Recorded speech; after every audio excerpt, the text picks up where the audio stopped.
having gratitude. I think, mentality. Like, I've been fortunate enough to be around extremely successful people in sports. I've been in the gym with Kobe Bryant and some of the best basketball players in the world, right? I've seen them train.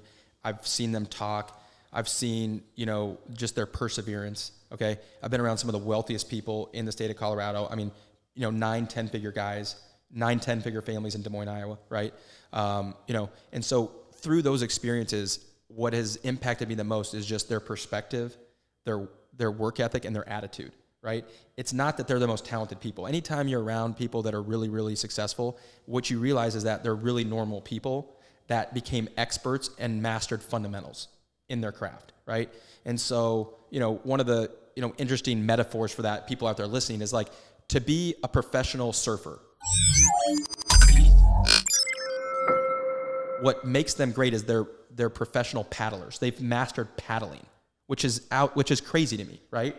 And so Jerry Seinfeld tells a story about surfers, and it's really, they're professional paddlers, right? And same thing with basketball. Like, when I was in the gym with Kobe, before, obviously like in his prime, he was sat on one side of the court at 5:30 in the morning and worked on a pivot move. Didn't even shoot the basketball for like 2 hours. Just worked on footwork, right? Footwork.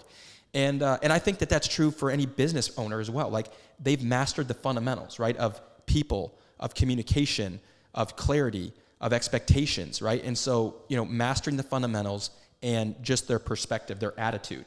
Like, they wake up every day and they're optimistic. Like, they believe like things are going to change. It's like they have the ability to bend like time and outcomes by their attitude. Fake it until you make it? No, not fake it till you make it. No, like real substance. Like, their attitude is like, I believe that I can get this done. I believe I can solve this problem. I believe I can accomplish this goal. Not like faking it as if like something's fake, like based on, like, it's not like fooling yourself, I mean, maybe sometimes it could be fooling, but it's like you believe something, like you wake up and you have a positive attitude and outlook, and that gives you the best chance to succeed, right? And so I think that is, to me, the most important thing, right? And I think, we talked about this morning with the team, like, write down your goals. Like, everybody should have goals, right? And then you write those down, you look at them, you study them, and you say, how do I reach that goal? Everyone should have a target. What are you shooting for, right? And then every single day, right? Because life is hard. Yeah. Like, I'm 39 years old. I've been an entrepreneur my whole life. I started my first company when I was 21, right? Life is not any easier now. You'd think 18 years later, starting companies, man, life must be way easier. No. The problems only get harder. As you grow and as you accomplish goals, life gets harder. The challenges and the obstacles and the hurdles become taller, harder, much more challenging, right? And so what do you do with that, right? Mm-hmm. What do you do? Like, when life gets harder, what do? You have to be positive. You have to be positive. You have to be hopeful. You have to be full of optimism. And, you have to have the mentality that no matter what, I can control my attitude and my effort. And I'm going to focus on getting better and controlling the things I can control. No matter what, I'm going to control my attitude and my effort. And your effort. Those are the things you can control. You can't control I can't control the Fed, what they're going to do with rates. I can't control banks, what they're going to lend me money at. I can work really hard to improve my business model and to have my numbers down and to understand my business extremely well and answer their questions very clearly. But I can't control banks. I can't control residents. I can't control someone who wants to start a fire or not pay their rent or commit crime, right? But I can control how I respond to that. I can control my attitude, right? I can control how I communicate with my team. I can control, my work ethic. How focused am I during work? Yeah. My commitment to excellence and getting better. Follow-up questions to do a bunch of things that you just said. Right. So what are the fundamentals for you in multifamily? Yeah, that's a great question, right? What are the fundamentals? I think it starts with, underwriting, right? It starts with a conservative underwriting. Like, you have to understand the environment you're in. Like, when we're doing a deal right now. Make the numbers work? Well, no, we don't make the numbers work. We let the numbers tell us whether or not we should do a deal, right? Like, so making the numbers work would imply, like, I'm trying to force a deal. Once you get to the point where you're like you're a savvy investor and you've done things hundreds and hundreds of times and you realize that, like, there's always going to be another deal, you just wait until a deal makes sense. You wait until the numbers work and they tell you this is so compelling that on a risk-adjusted basis, this is a deal we need to do. I don't ever get emotional. I'm not like tied to like the paint or the flooring or the low. It's like, this deal makes a lot of sense on paper. And this is a deal that we have very low risk and a very high likelihood of making a great return. And so, the fundamentals, I'm not, conservative on your rents. A lot of people are very aggressive on rents. They're saying rents are going to grow 3 or 4% a year. I don't think so. You know what I mean? I think we're going into a market where it's deflationary. I think rents are coming down or going to stay still, right? It's also understanding insurance. Insurance is going up. Property taxes are going up. Employment is going up, right? All of these things are going up. So the fundamentals is understanding your underwriting, being disciplined, being very disciplined, not trying to force numbers and force, engineer returns based on like super aggressive rents, and being really realistic on an exit. Okay. One of the things that people understand is that you can manipulate any return you want in a model. If you move the exit cap rate 25 basis points, you can make almost any deal look pretty good, or 50 basis points, right? And so being very conservative on the rents, on the growth, on the expenses, on the exit cap rate that you're projecting, those are the fundamentals. And just in underwriting a deal. That's so many fundamentals. There's so many fundamentals. Yeah, absolutely. I mean, there's a lot of variables that you have to be able to master and understand. And that's even before you own the deal. Then the fundamentals are we screening residents? Are we doing background checks? Are we verifying employment and income, right? Are we cleaning our properties? Are we doing maintenance the right way? Do we respond within 24 hours, right? When you walk on a property, is it clean? Is the parking lot clean? Are the common areas clean? Are we communicating with residents? If we're going to go and do work, are we posting notices? Hey, guys, hey, family, residents, community, we're going to be doing paint, XYZ in these common areas. Please be aware, right? Those are just some of the fundamentals that we think about and stress every single day. When you're doing construction, are you verifying the work every single day? One of our mottos for construction is every unit every day. You have to walk into every unit every day and verify, hey, is this done the way I want it? Is this something that I'm going to be proud of and that I would put my mom or my sister in when we're done? Quality control. Those are just some of the fundamentals. There's a lot. There's a lot of them. You just There's mentioned a lot of them. Yeah. What was the most fundamental in underwriting? What was so special? You always pay attention to the numbers, right? Yeah, I mean, Do you ever we're in the take business of decisions numbers. without looking at numbers? No, we always look at the numbers. I mean, I like to underwrite things on the back of a napkin. I think that if a deal doesn't work on the back of a napkin, I'm not going to do it. And then I have people on my team that will underwrite it in a more sophisticated Excel model, right? And verify what I did on the back of a napkin and, a piece of paper is going to work.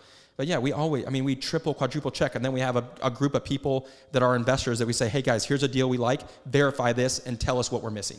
You always want to triple, quadruple check, no matter how many deals we've done, how well we know a market, how many wins we've had. We always want 3, 4, 5 checks and balances to verify we're not missing something.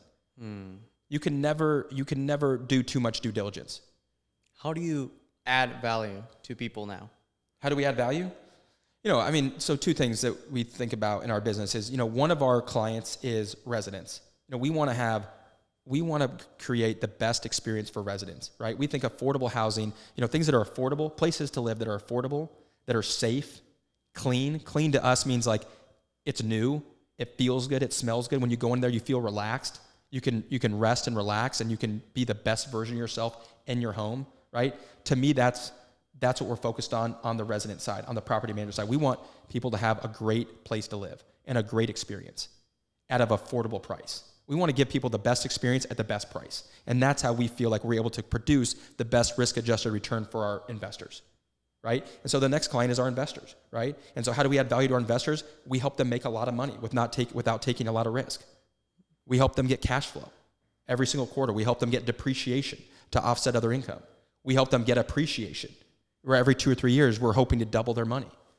So we add value to residents by giving them a great experience in where they live, right? A lot of people have terrible landlord experiences, right? And even in some of our buildings, we're always striving to get better, but we want people to have a great living experience, right? And then we want our investors to get a great risk-adjusted return. We want them to get cash flow, depreciation, and appreciation. Value to investor. What's valuable to investors nowadays? Those 3 things. I think, specifically in this market, I think the most important thing right now is cash flow. People want cash flow. I mean, if you look at 401ks, the stock market, the stock market in the last year is down like 30%, right? 30%. Tech stocks are down like 40, right? And so, when you see a stock account, a trading account, and someday you're going to have this, right? But if I look at my portfolio, and thankfully, the money I have in the market is in very safe things. Like I'm in the treasury, I'm in Apple. Things that are not very risky, right? Yeah. But imagine looking at a portfolio that's down 30 or 40%. Let's say you had $1 million and now you have 600. You're not going to feel very good. But what would make you feel better? If you got a check every quarter. Yeah. If you got a check every quarter for $10,000, that'd make you feel a little bit better, right? Because you can use that to live, right? And as things in our world get more expensive, right? You look at utilities, taxes, employment, groceries, gas, everything, cars, everything is more expensive. So what's that way to offset that? Cash flow, right? If we can give people a passive cash flow where they just get a check in the mail or in their bank account every 90 days, that's valuable. That's extremely valuable. And if you do it consistently, right? One of the things is so many people in the market are stopping distributions, right? We want to be the company that's continuing distributions and helping them grow. That's how you add value. Growing adds value. Growing distributions, growing cash flow adds significant value. Yeah. If you could figure out a business where you could pay your investors more every quarter, people would love you. Want to invest. You would be very popular. You don't like the stock market, do you? It's not that I don't like it. I don't think it's the best place to build wealth. I think there's a lot of risk. It's very volatile. You own a piece of paper. You don't have a hard asset. You don't get depreciation from it. Very few stocks give you cash flow, right? Apple gives you 1%. Yeah. And I mean, the best company in the world gives you, I think it's less than, let's look it up. I mean, I think it's less than 1%. Let's see if how well I know the stock market. 1.6. Apple, is it 1.6? I don't it's know. 0.55.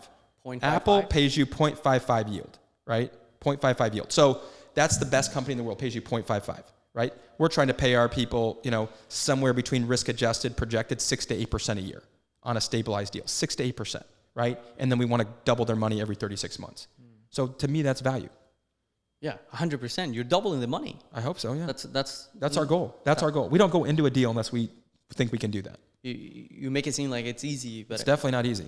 We've learned, we've learned a lot of lessons. Yeah. We've made a lot of mistakes with our own capital, right? I started doing this in 2008, started buying multifamily in 2014, right? So we've learned a lot of lessons, made a lot of mistakes, and that's what's put us in a position to be able to do that. How do you network?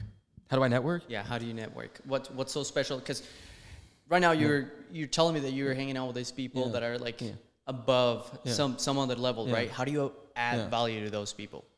Yeah, so those people reach out to me. I mean, once you've been able to produce and perform and execute a business model over and over and over, those people reach out to you and say, "Hey, we want to learn more about Verico. We want to invest. We want to learn how do you do this. We want to understand how this works." Right? And so I think it's the same thing with when you're an employee.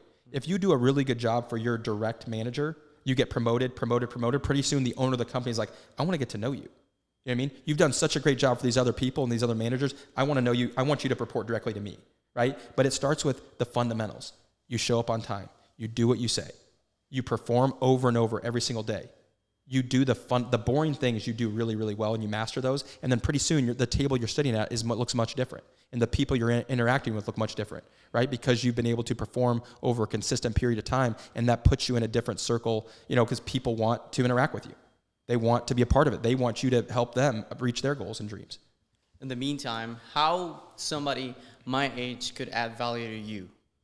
Well, that's a great point. I mean, value is in the eye of the beholder. Mm-hmm. So most people reach out and they're like, "Hey, I want to do this. I want to do this." Yeah, a lot of people want to talk to you. How do you? I don't want to say it the wrong way, like I'm some kind of person that's important, because I don't feel like I am. But I think people want to, when they perceive success, they're like, "Oh, I want this and I want this, and I'll build a website for you and I'll do this." It's like, I don't need a website. I don't need someone to edit my videos. We already have, it's like value to me would be like, bring me a deal, right? Introduce me to an investor that's interested, right? Introduce me to a key employee that we need, So value is in the eye of the beholder. You have to understand someone's problem and pain points to add value. So I think the key thing, if I'm out there listening, it's like, "Hey, I really want to go work at a certain company, or I want to get promoted at a certain place." It's like, find out what their problems are and bring them a solution. That's the number one way to add value. And so you have to listen, you have to ask questions to understand someone's problem and pain point, and then deliver. And that is something that we should end on. People just need to go do that. Like, I don't need to listen to anything else. And to reach your goals and accomplish your dreams out there, whoever you are listening, if there's something you want to do or someone you got to know, you have to figure out what their problem is, what their pain points are, and offer a solution. That's it. Don't do what you think you want, what your needs are. Find out what their needs are. And that's the best way to add value in any industry anywhere in the world. If you figure that out, you can get inside any circle over a consistent period of time. You can do anything you want. Terrence, it's been real. Thank you so much. Absolutely. You're the man. Keep doing what you're doing. Love it. Colombia. You actually have a tattoo on you. Oh, that's right, bro. Yeah. Bogota, Santa Marta, Cartagena. I didn't know you were that fan of Colombia. Oh, bro. It's the best country in the world. Oh, I forgot. I'll see you guys on the next one. See ya.